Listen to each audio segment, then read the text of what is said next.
আসসালামু আলাইকুম, কেমন আছেন সবাই? আশা করি সবাই ভালো আছেন। আমরা যারা এআই টুলস এর মাধ্যমে কাজ করে থাকি বা ফটোশপে যারা কাজ করি, তাদের ক্ষেত্রে দেখা যায় যে এআই টুলসটা কিন্তু অনেকটা একটা গুরুত্বপূর্ণ হয়ে দাঁড়ায়।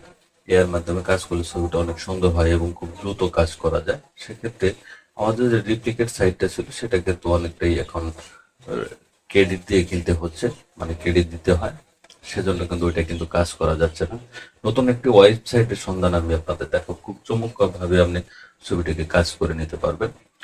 আমি লিঙ্কটা ডিসক্রিপশনে দিয়ে দিব, সেখান থেকে আপনারা কপি করে কাজ করতে পারবেন। এখানে যে ছবিটা দেখতে পাচ্ছেন, ছবিটা কিন্তু অনেকটা, আমি জুম করে দেখাই, দেখতে পাচ্ছেন ছবিটা কিন্তু অনেকটা ফেটে যাচ্ছে। এটাকে আমরা বিভিন্ন পন্থায় কাজ করে নিতে পারি। যেমন আমি যদি ফিল্টারে চলে যাই, ফিল্টারে গিয়ে দেখবেন ইমেজ নয়েজ আর প্রফেশনালি ক্লিক করে দিলে ছবিটা কিন্তু একটু স্মুথ কিন্তু হবে। ধরুন স্মুথ কিন্তু হয়ে গেছে। সেক্ষেত্রে এটা কিন্তু পারফেক্ট ভাবে একটা হয় না, এটা কিন্তু সঠিক একটা মানে পন্থায় আপনি যেটা নর্মালি যেটা ব্যবহার করে থাকেন, যে ছবি সুন্দর করার ক্ষেত্রে এটা কাজ করে থাকেন আপনি। সেক্ষেত্রে এআই টুলসটা কিন্তু আরো দ্রুত কাজ করে দেয়। সেক্ষেত্রে ছবির অনেকটা কালার গ্রেডিং করে দেয়, ছবিটা সুন্দর করে দেয়, স্মুথ বা শার্পনেট সবটা মিলিয়েই কিন্তু ছবিটা অনেকটা সুন্দর হয়। সেটা যেহেতু আমাদের রেপ্লিকেট যে এই সফটওয়্যারটা আমরা কাজ করেছি সেটা যেহেতু সমস্যা, সেটা অন্য একটি পন্থায় আমি কাজটা করে দেখাবো আপনাদের। ছবিটা কেটে দিচ্ছি আমি। আমি একটা সাইডে চলে যাব, সাইডে চলে যাওয়ার জন্য আমি ফায়ারফক্সে চলে যাব। ফায়ারফক্সে গিয়ে এখানে একটি সফটওয়্যার দেখাচ্ছে আপনি, ইনহ্যান্স ফটো উইথ এআই, একটা সফটওয়্যার দেখতে পাচ্ছেন। এটাকে একটা বেশ একটা ট্রিক আসবে এখানে। এখানে আপনি ক্লিক করে দিবেন, ক্লিক করে দিয়ে ছবিটা প্রথমে ওপেন করে দিবেন। এখানে কিছু প্রবলেম দেখাবে, সেটা সমস্যা নেই। দেখুন আফটার বিফোর ছবিটা কিন্তু অনেকটাই সুন্দর। এখানে 4x প্রোতে করতে পারেন, এটা কিন্তু আবার ক্রেডিট আপনাকে দিতে হবে, টাকা দিয়ে ব্যবহার করতে হবে আপনার, কিন্তু আমি ফ্রিতে ব্যবহার করবো সেজন্য এটা একটা ক্লিক করে দিলাম। ডাউনলোড, ডাউনলোড কিন্তু হয়ে গেছে। এখন আমি ডাউনলোডে গিয়ে একটা ফটোশপ ওপেন করে নেব। আর আগের যে ছবিটা ছিল সেটা আমি একটু ওপেন করে নিচ্ছি। এটা আমি একটু ঝুম করে দেখাচ্ছি আপনাদের। এটা জুম করলাম, দেখুন জুম করলে কিন্তু ছবিটা কিন্তু ফাটছে না, ছবিটা কিন্তু অনেকটা সুন্দর হয়ে গেছে, দেখতে পাচ্ছেন। আর এটা যদি আপনি দেখেন তাহলে দেখবেন এটা কিন্তু অনেকটা ফেটে গেছে। এই ছবিটার সাথে এই ছবিটা যদি আমরা কম্পেয়ার করেন তাহলে দেখবেন যে অনেকটা ডিফারেন্ট হয়ে গেছে, দেখবেন অনেকটাই কিন্তু পরিবর্তন এখানে আসছে। এটা কিন্তু আপনার আমি যে ম্যানুয়ালি যে কাজ করছিলাম সেটার চেয়েও কিন্তু একটা সুন্দর হয়েছে, কারণ এআই তো এআই, মানে সেটা আর বলার কিছু নেই আসলে। এই অনেক চমৎকার কাজ করে দেয়। ইমেজ জেনারেট থেকে শুরু করে সব ধরনের কাজ এখন আপনি এআই করে নিতে পারেন। দেখুন অনেকটা কিন্তু সুন্দর হয়ে গেছে। শুধু এখানে আপনি কালার গ্রেডিং করে ব্যাকগ্রাউন্ড চেঞ্জ করে আপনি কাজটা করে নিতে পারেন। দেখতে পাচ্ছেন ছবিটা কিন্তু অনেকটাই কিন্তু ক্লিয়ার করে দিয়েছে। সেই সাইডটাতে আপনার সহজেই করতে পারে, কোনো সাইন আপও করতে হবে না, আপনাদের কোনো ক্রেডিট দিতে হবে না, এবং কি খুব দ্রুত কাজটা করে নিতে পারবেন। আরেকটা ওয়েবসাইট আছে এখানে, বেশ কিছু ওয়েবসাইট আছে, সব ওয়েবসাইটে আপনি কাজ করে নিতে পারবেন, তবে এগুলো আপনাকে খুঁজে নিতে হবে। খোঁজার জন্য আমি কিছু ওয়েবসাইট এখানে করে রেখেছি জন্য। এখানে যদি ডিজাইন গ্যালারিতে একটা যাই, এটাও একটা ওয়েবসাইট। এখানে দেখবেন আপলোড ইমেজ দেখাচ্ছে। আপলোড ইমেজে গেলে আমি একটা আপলোড করবো ফটোটা, যে ফটোটা আমি করে নিতে চাই। এখানে বেশ কিছু ডিজাইনের আপনি এখানে করে দেবেন, আপনি কোন ডিজাইনের ছবিটা চান সেই ডিজাইনের আপনাকে এখানে করে দিবে।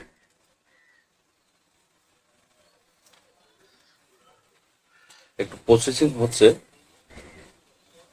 ছবিটা আসতে একটু লেট হবে। এখন দেখুন ব্যাকগ্রাউন্ড রিমুভ করে দিয়েছে। আপনার ব্লু কালার চান, ব্লু কালার ব্যাকগ্রাউন্ড, ছবিটা যদি সাজাতে চান, মাস্ক করতে চান, আপনি কোন সাইজে করে নিতে চান সেই সাইজটাই কিন্তু এমন হয়েছে। এমনকি ব্যাকগ্রাউন্ড চেঞ্জ করে ছবিটাকে আপনার কোন মোডে আপনার ছবি নিতে চান, যেমন মোবাইলে অনেক সময় আমরা পিসেট ব্যবহার করি, যেমন কিছু ট্র্যাক এখানে দিয়ে দিই, বা ফ্রেমের মধ্যে ছবি সাজাতে হয়, সেক্ষেত্রে আমাদের অনেকটাই কষ্ট করে নিতে হয়। দেখুন এখানে বিভিন্ন পন্থায় কিন্তু ছবিটা কিন্তু এখানে দিয়ে দিয়েছে তারা, আপনি কোন মোডে ছবিটা আপনি নিতে চান। ধরুন এই মোডটা আমি ওপেন করে নিলাম, এই মোডটা কিন্তু সাজাতে আমার একটু সময় লাগে, সেক্ষেত্রে ওনারা ছবিটাকে এখানে কিন্তু দিয়ে দিয়েছে। দেখতে পাচ্ছেন ছবিটা কিন্তু একদম সাজিয়ে দিচ্ছে। তো ডাউনলোড করি, ডাউনলোড প্রসেসিং হচ্ছে, এটা কিন্তু ডাউনলোড কিন্তু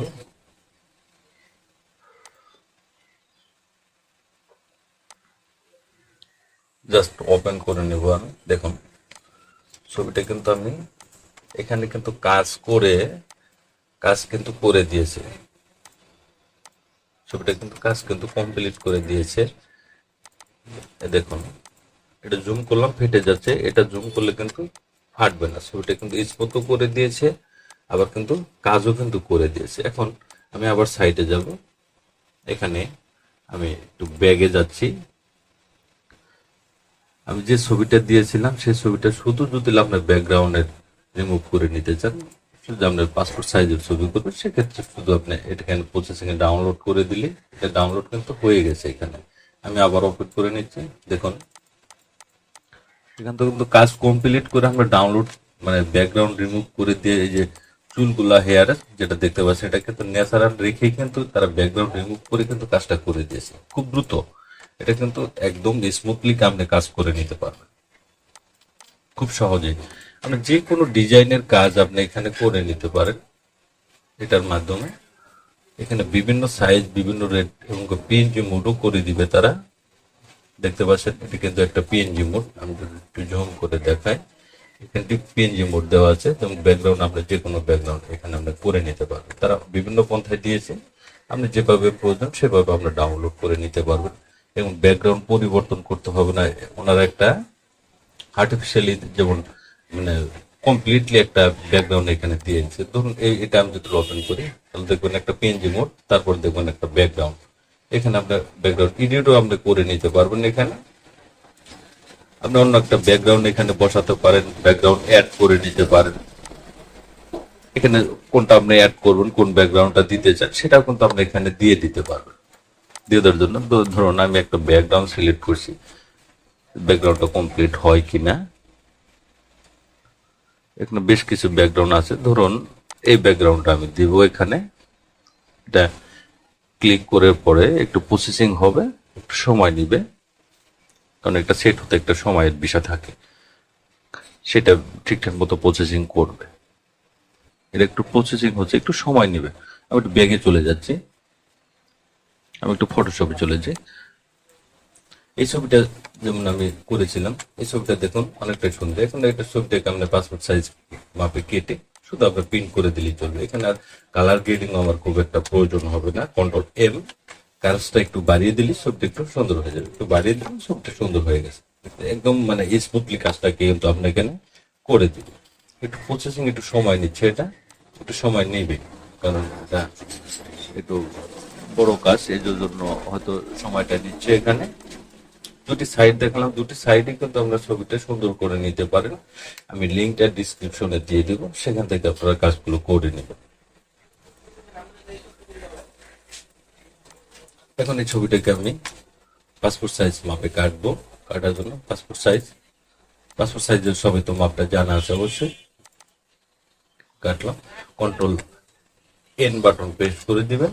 এন বাটন প্রেস করলে এ4 সাইজ একটা পেজ নিয়ে নেবেন। এটা আমি কেটে দিচ্ছি, এটাও কেটে দিলাম। এক ভাই প্রশ্ন করেছে, ভাই ছবি তো কাজ করে দেখালেন কিন্তু প্রিন্ট কিভাবে করবেন সেটি দেখালেন না।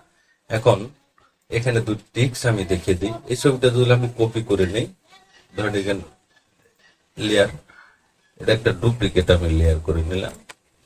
এখন যদি ছবিটা আমি বসাতে চাই তখন দেখা যাবে ছবিটা কিন্তু এলোমেলো হয়ে যাচ্ছে। সেক্ষেত্রে আপনারা যদি সোজা স্ট্রেট বসাতে চান, কন্ট্রোল শিফট অল্টার বাটন ধরে এরকম ভাবে প্রেস করবেন, তাহলে দেখবেন ছবিটা কিন্তু আপনার যেভাবে মানে লাগান না কেন ছবিটা কিন্তু পারফেক্টলি সোজা হয়ে লাইনটা ক্লিয়ার করে দিবে আপনাকে, লাইনটা একদম সোজা থাকবে। এখন এই ছবিটাকে এক করে নেবেন, কন্ট্রোল ই বাটন প্রেস করে সবগুলো ছবি অ্যাডজাস্ট করে নেবেন, আপনি এক করে নেবেন।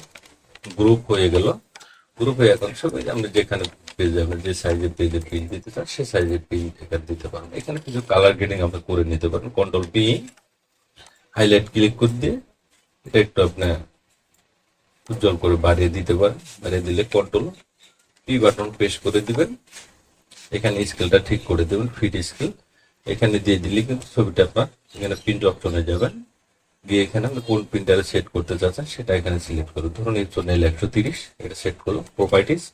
প্রপার্টিসে গিয়ে এখানে প্রিন্টারটা অফ আছে, এজন্য কিন্তু এটা এরকম দেখাচ্ছে। এখানে প্রোটেক্ট সাইজ নিয়ে দেবেন এবং কি ল্যান্ড সাইজ আছে। আপনি কি ছবি কি মানে পেজটা কি পাতালো সাইজ নিতে চাচ্ছেন না খাড়া সাইজে নেবেন, সেটা এখানে দেওয়া আছে। এখানে আপনার সেট করতে হবে, প্রোটেক্ট সাইজ দিয়ে দিবেন। এটা প্লাইন পেপার আছে, এখানে আপনার ইপসনে যদি প্রিন্ট করেন মানে ম্যাট পেপারে, সেটা আপনি এখানে করে নিতে পারেন। এবং প্রিমিয়ার গ্লোসি যেটা সাধারণত ব্যবহার করে থাকে নর্মালি স্টুডিওতে যারা নর্মাল ভাবে ব্যবহার করেন তাদের জন্য ইপসন প্রিমিয়ার গ্লোসি এটা দিলেই ঠিক আছে। এখানে স্ট্যান্ডার্ড আপনার স্ট্যান্ডার্ডে করতে পারেন, আপনার হাইতে করতে পারেন এবং এখানে ড্রাফট মোডে করতে পারেন। মোড সেটিং আছে, এখানে ভেরি হাই আছে, কোয়ালিটি স্পিড মানে আপনি কতটুকু হাই স্পিডে দিতে চান সেটাও আপনি দিতে পারবেন এখানে। তবে হাই দেওয়া সবচেয়ে বেটার, হাই দিয়ে দিবেন এখানে। কত কপি করতে চাচ্ছেন এই ছবিটা, ধরুন আমি 1 কপি করব বা একবার প্রিন্ট করব, সেজন্য এটা এখানে দিয়ে দিবেন। ওয়ান সিলেক্ট করে দিবেন। ওয়ান সিলেক্ট করে দিয়ে এখানে আমরা ওকে করে দিয়ে কিন্তু কাজটা আপনার শেষ। এবং সাদা কালো করতে চাইলে গেসিক্যাল প্রিন্ট দিয়ে দিন, কালার গেসিক্যাল, এটা ওকে করে দিন। ওকে করে দেখুন প্রপার্টিতে সবকিছু ওকে আছে। এখন শুধু ওকে যদি ক্লিক করে দেন তাহলে দেখবেন যে এটা প্রিন্ট হয়ে যাবে। ধন্যবাদ সবাই, ভালো থাকবেন, সুস্থ থাকবেন। আর ভিডিও যদি ভালো লাগে অবশ্যই লাইক কমেন্ট শেয়ার করবেন। আর যারা সাবস্ক্রাইব করেনি তারা দ্রুত সাবস্ক্রাইব করুন, নতুন নতুন টপিকস পেতে, ভিডিও পেতে আরো সাহায্য করবো আপনাদের। আর কারো যদি মন্তব্য থাকে তাহলে কমেন্ট করে আমাকে জানাবেন, আমি উত্তর দেওয়ার চেষ্টা করবো। ভালো থাকবেন, সুস্থ থাকবেন, আল্লাহ হাফেজ।